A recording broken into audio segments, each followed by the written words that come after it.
My dad was living in a condo by himself.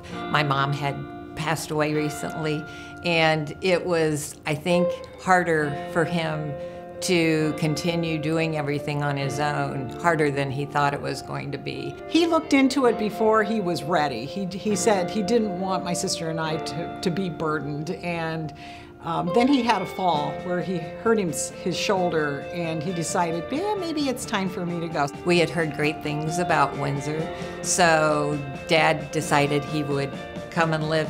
Maybe he was here, maybe at the most a month, and there was like, this was a great decision. You know, I'm so glad I came here. And my sister and I were like, this was a great decision. He loved the activities.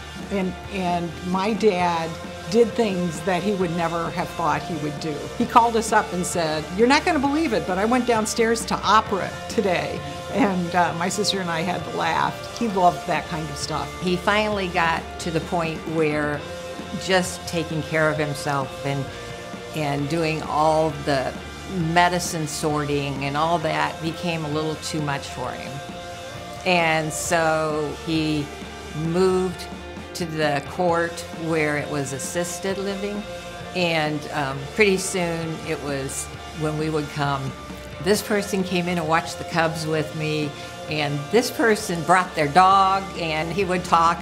It was just such a peace of mind knowing that not only was he taken care of, but he was loved. We liked the fact that we didn't have to worry about him every day.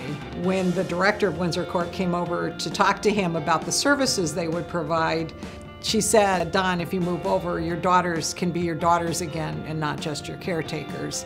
And that, I think, is what resonated with my dad, and I actually think that was the trigger that made him move. We wanted the best for him, and I really feel like we found it here.